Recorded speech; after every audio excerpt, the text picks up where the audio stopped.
투자에 대한 좀 더 깊은 고민을 해보는 시간. 오늘은 이렇게 마구마구 올라가는 자산 가격의 끝은 도대체 어떤 모습일까? 이런 생각을 좀 해보려고 합니다. 최근에 자산 가격 상승세가 아주 무섭습니다. 그러니까 모든 자산 가격이 거의 다 올라간다고 할 정도로 가상화폐도 굉장히 가격이 많이 올라갔죠. 한국의 코스피도 그렇고 주가도 그렇고 전반적으로 자산들의 가격은 부동산 포함해서 어마어마한 상승을 보이고 있습니다. 이 끝이 과연 어떤 모습일까? 해피엔딩일까? 아니면 굉장히 슬픈 결말일까?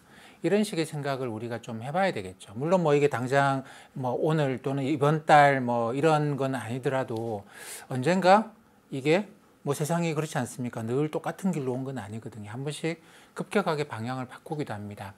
저는 어떤 생각을 하느냐면 크게 보면 이 끝은 두 가지 중에 한 가지일 것이다. 우리가 드라마 볼 때 이 결말이 어떻게 나올까? 이렇게 끝날까? 저렇게 나올까? 좋은 쪽일까? 나쁜 쪽일까? 나는 이랬으면 좋겠는데 아니면 이럴 것 같은데 이런 식의 생각을 해보는 것처럼 우리가 이런 생각도 좀 해봐야 될 것 같아요. 그러면 그 다음에 그러고 난 다음에 나는 지금 어떻게 행동을 해볼까? 어떻게 하는 것이 좋을까? 이런 식의 생각을 좀 해봐야 되겠죠. 그 과거 사례로 보게 되면 그동안 이 영상을 보신 분들은 잘 아시겠습니다. 저는 꼭 미래의 일을 과거의 어떤 패턴 가지고 보려고 하는데 과거 사례에도 이런 일들이 꽤 있었습니다. 여러 개의 사례들이 있었는데 대표적인 사례가 제가 말씀드리려고 하는 거는 가령 이제 1987년 블랙만데이와 같은 1987년 블랙만데이라고 하는 게 87년 10월 달에 갑자기 주가가 폭락한 일이거든요. 그때 하루 만에 다우존스 지수가 23% 하락을 했죠.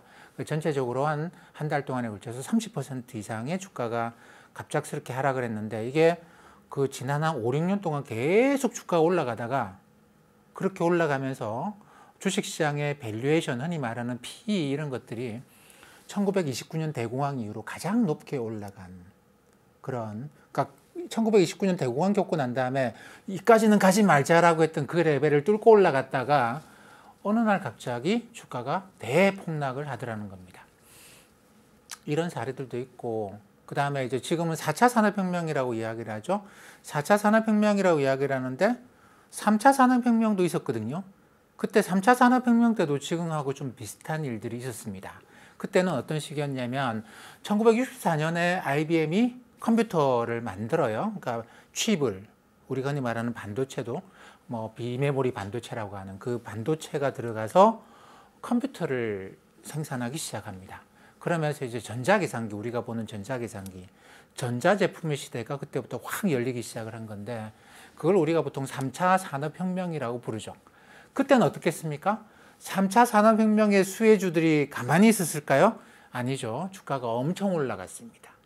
지금은 4차 산업혁명의 수혜주라고 하는 종목들이 주가가 엄청 올라가면서 PE가 30배, 40배, 50배 그 위로도 확 올라가는데 그때는 3차 산업혁명 때는 지난번에도 한번 말씀을 드렸던 것 같은데 니프티 50라는 종목, 특히 50개의 종목, 근사한 50개의 종목을 중심으로 해서 PE가 50배, 60배 위로 올라가는 종목들이 굉장히 많았습니다. 그때 어떤 결과가 나왔겠는가? 그리고 1987년은 어떤 상황이냐면 미국과 소련 사이에 당시 냉전이 계속되고 있었고 그 냉전에서 미국이 이기기 위해서 굉장히 강력한 부양 정책을 계속 쓴 거죠. 계속 썼습니다. 많은 분들이 아시겠습니다만 1985년 플라자 합의를 통해서 달러화의 어마어마한 약세를 만들고 주가를 계속 끌어올리는 힘도 있고 미국 정부가 감세, 당시 레이건 행정부가 감세를 2번이나 했거든요. 감세 정책도 쓰고 저금리 정책도 쓰고 물론 초기에는 고금리 하다가 80년 중반에 오게 되면 초반 지나게 되면 저금리 정책도 쓰고 달러 약세 쓰고 미국 정부의 어마어마한 부양 정책도 쓰고 지금은 좀 비슷하죠. 지금도 미국 정부의 강력한 부양책과 저금리와 달러 약세. 물론 그때 금리 높았습니다만 그때 성장 생각해 보면 그때도 제로금리랑 비슷하다고 봐야 됩니다. 이런 힘에 의해서 주가가 올라갔던 매크로 힘에 의해 주가가 올라갔던 80년대 중반이 어느 날 갑자기 주가가 크게 폭락을 해서 끝나더라는 겁니다. 이 3차 산업혁명은 지금 우리가 두 가지 모습을 다 갖고 있는 것 같은데 3차 산업혁명은 새로운 기술이다. 와, 이게 세상이 완전히 바뀌겠네. 이런 기업들은 어마어마하게 성장할 것 같다. 그런 기업들은 주가가 굉장히 높게 올라갔는데 이거는 끝이 어떻게 났느냐면 결국은 베트남 전쟁까지 합쳐가지고 돈이 너무 많이 풀리고 거기다가 이제 그 중동 지역에서 전쟁이 생기면서 유가가 어느 날 자고 일어났더니 2배씩 올라가는 이런 오일 쇼크이라고 표현하죠. 유가 파동 때문에 극심한 인플레이션이 오기 시작하면서 전반적으로 주식시장이 다 조정을 받는 걸로 끝이 났습니다. 그러니까 두 개 다 끝은 모든 것의 끝은 주가가 영원히 올라가는 것은 아닌 거 분명하겠죠. 어느 순간 주가가 하락을 하는 걸로 자산 가격이 조정을 받는 걸로 끝이 나는데 이게 이제 모든 것의 공통점은 거기에 있어요. 연준이 긴축을 했다라는 겁니다. 인플레이션 때문에 긴축을 했든 그러니까 1970년대, 60년대 말 70년대는 결국 오일 쇼크 때문에 긴축을 할 수밖에 없었죠. 물가가 너무 올라가니까 긴축을 하면서 자산시장 전반이 조정을 받는 그런 결과를 낳았고 이 80년대 후반의 경우는 어떤 거냐면 이제 부양이 끝난 거예요. 미국과 소련 사이의 냉전이 이제 끝났습니다. 더 이상 미국 정부가 계속 그런 부양을 할 필요가 없고 이제는 우리 이제 긴축하자. 그동안 우리가 재정 적자, 그 다음에 경상수 적자, 쌍둥이 적자가 너무 심해졌다. 그래 미국 내에서 난리가 난 겁니다. 이대로 유지가 안 된다. 이대로 가면 미국 정부 파산한다. 달러 폭락한다. 안 된다. 여기서 우리가 길을 바꾸자. 돌리자. 그렇게 하면서 이게 이제 긴축으로 들어가면서 미국 연준이 어쨌든 금리를 크게 올리기 시작하면서 이게 주가가 폭락을 한 거죠. 근데 금리는 사실 그렇게 올리지도 않았는데 올린다라는 확신을 가지니까 주가가 폭락하는 그런 결과를 낳았습니다. 그래서 모든 자산 가격의 끝은 연준이 금리를 올리게 되는 그런 상황에서 끝이 났다고 봐야 되겠죠. 근데 성격은 많이 다릅니다. 그리고 이게 가령 인플레이션이 발생한다 그러면 주식 가격의 하락이라고 하는 게 좀 완만해요.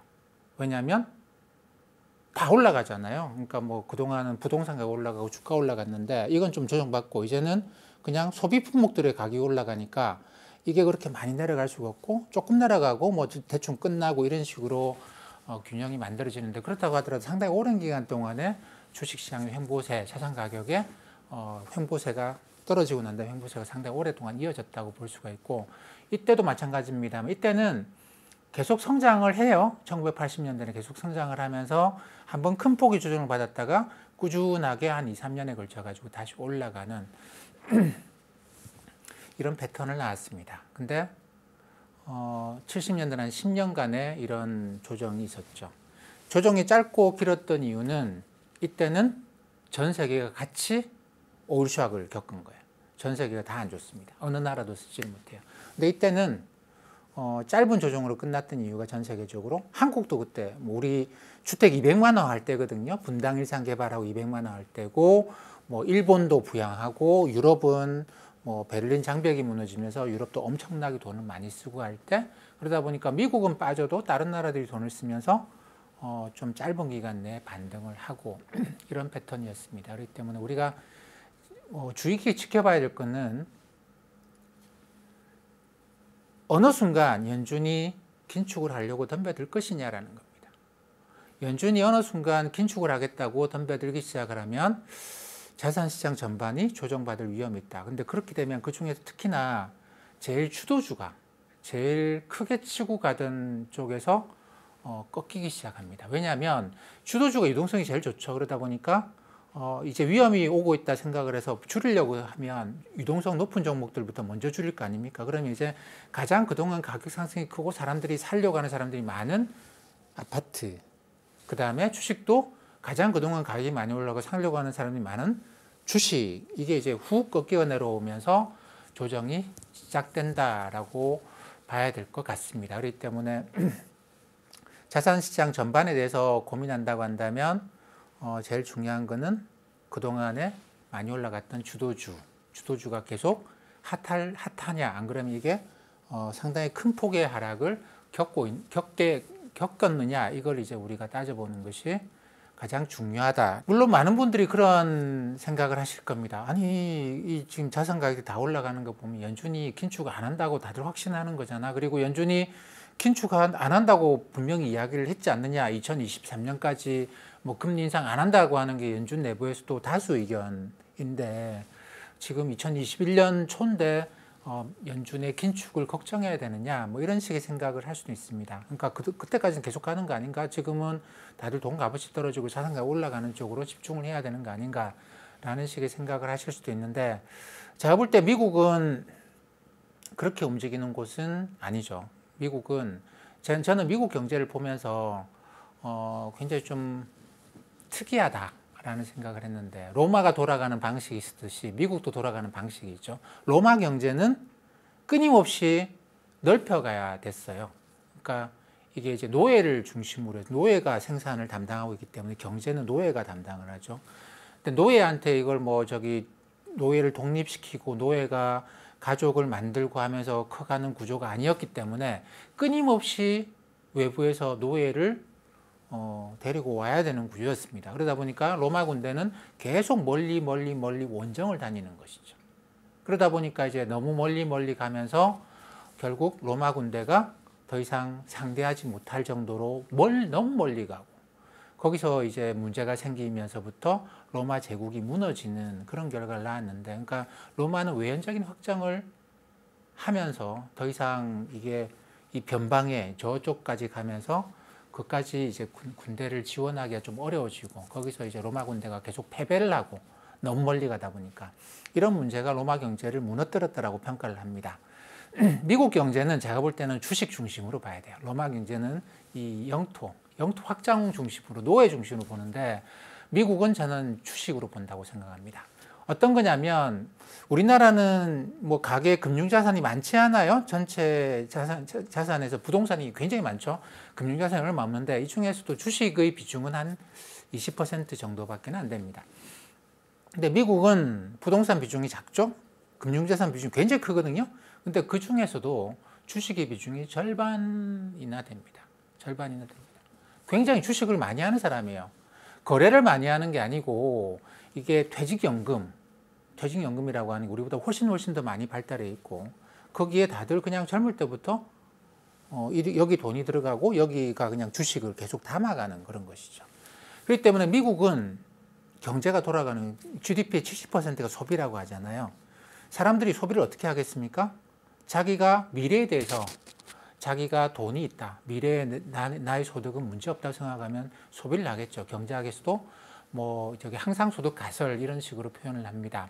지금 소득이 많고 적고를 떠나서 지금 고용 상태다, 실업 상태다를 떠나서 앞으로 내가 꾸준하게 돈을 벌 수 있다고 생각한다면 그러면 소비는 하는 겁니다.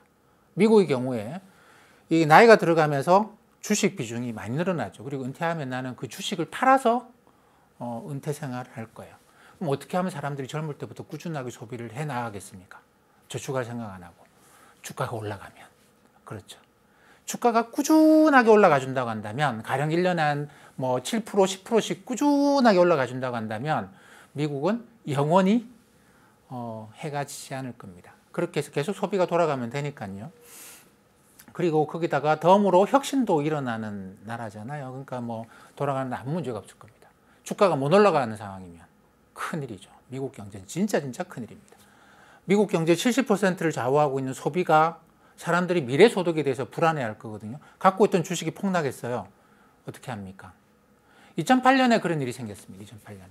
주가가 폭락을 하고 난리가 났죠.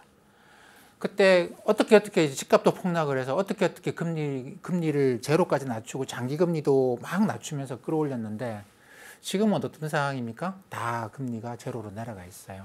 내려가 있습니다. 새로운 충격이 온다. 미국은 안 될 겁니다. 새로운 충격이 온다. 그러니까 제가 볼 때 미국의 정책 결정자들은 이 틀에서 생각을 해요. 주가가 꾸준하게 올라갈 수 있도록 하자라는 게 핵심입니다. 근데 이게 한 번에 확 올라가 버리고 나면 계속 유지될 수 있을까요? 유지가 안 된다고 봐야 되겠죠. 그러면 한 번에 확 올라간 거는 이거는 조정을 시켜주는 것이 맞습니다. 너무 지금은 아니겠죠. 당장 지금은 아니겠지만 그래 백신이 보급되고 나면 이거 좀 조정해보자. 이렇게 간다고 해서 미국이 장기적으로 좋은 게 아니고 미국은 어쨌든 로마처럼 최대 약점은 주식이거든요. 주식시장의 버블이라고 하는 게 미국 경제를 파멸시킬 수 있는 최대 약점입니다. 정책 결정자들은 그걸 버블을 계속 만들려고 하는 게 아니고 적당한 선에서 주가가 계속 올라가도록 만드는 거기에 집중을 할 거다 생각을 하는 것이죠. 그렇기 때문에 우리가 올해 게임은 끝났어. 이거 다 돈 풀고 막 난리가 나는 거잖아. 나 지금이라도 지르자. 저는 거기에 대해서는 반대합니다. 왜냐하면 지금 시장에서 나타나는 거는 이거 백신도 나왔는데 올해 봄 되면 이게 경제가 좀 모양이 바뀌면서 연준도 생각을 좀 다른 이야기를 하지 않을까. 지금은 뭐 FMC 이런 걸 하면 파월 연준 의장이 그런 이야기를 합니다. 경제가 아주 심각한 위험이 여전히 처해 있다. 요즘 조금씩 말을 바꾸고 있습니다만 여전히 경제는 아주 심각하게 나빠질 수도 있는 이야기를 하거든요. 근데 이게 뭐 백신이 보급되면서 이게 좀 안정되기 시작하면 말을 탁 바꿔버릴 거예요. 경제가 좋아지고 있다. 그러면 그때부터 시장은 뭐냐면 연준이 이거 긴축 얼마 안 남았다. 그러니까 그동안 자산가가 올라간 걸 보면 이거 긴축 얼마 안 남은 것 같아. 이런 식으로 생각을 바꾸게 된다는 겁니다. 왜 그러느냐? 제가 아까 말씀드린 것처럼 미국 경제의 최대의 강점과 최대의 약점은 주식에 있고 최대의 약점은 주식시장이 버블로 갔다가 버블이 붕괴하는 게 최대의 약점인데 그동안은 금리를 밀고 내려가면서 그걸 벗어났거든요. 근데 이제는 더 밀고 내려갈 금리가 없는 것이죠. 그러면 이제는 어떤 상태냐면 미국 경제는 그냥 방어막 하나도 없이 그냥 공격에 완전히 노출되어 있는 상태예요. 정책 결정자들이 이런 상태를 좋아하겠습니까?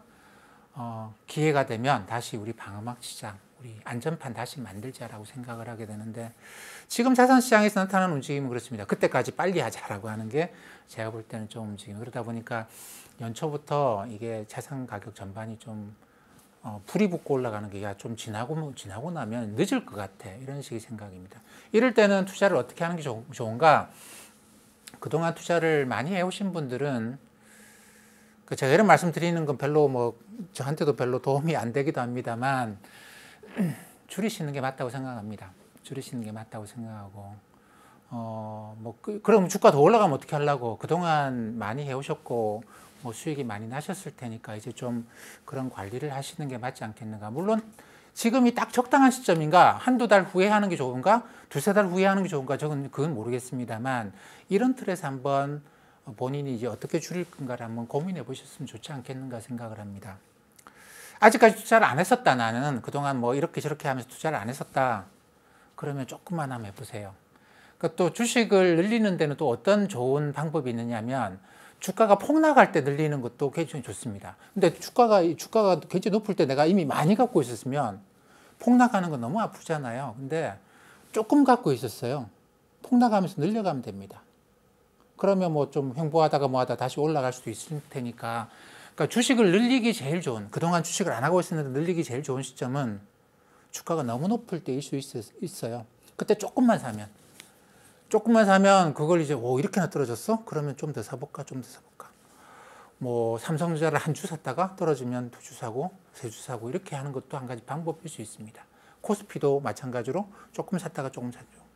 그러니까 주가가 너무 높다고 하는 것에서 똑같은 투자 전략이 방법이 나오는 건 아니에요. 이미 많이 하신 분들은 줄이시는 게 좋겠다 생각을 하는 것이고요. 그동안 안 하신 분들은 여기서 사시면 그 다음에 주식을 늘리기는 되게 쉽습니다. 왜냐하면 손실이 생기잖아요. 사람은 손실을 보면 이 손실을 줄이고 싶은 그런 강한 그 심리적인 충동을 겪게 됩니다. 그러니까 조금 손실이 발생하고 한 주 더 사면 마이너스 10%가 아니고 마이너스 5% 되겠네? 마이너스 5%. 한 주 더 사면 마이너스 3%밖에 안 하겠는데? 이런 식으로 인간은 심리적으로 이런 약점이 있기 때문에, 이런 특성이 있기 때문에 주식의 고점에서 주식을 조금 샀다고 한다면 늘리기가 굉장히 쉽습니다. 그래서 그 이후로 꾸준하게 주식을 늘려가시는, 물론 자기 한도라는 걸 생각을 하셔야 되겠습니다만 주식을 조금씩 늘려가시는 것도 좋은 방법이지 않겠는가 생각을 합니다.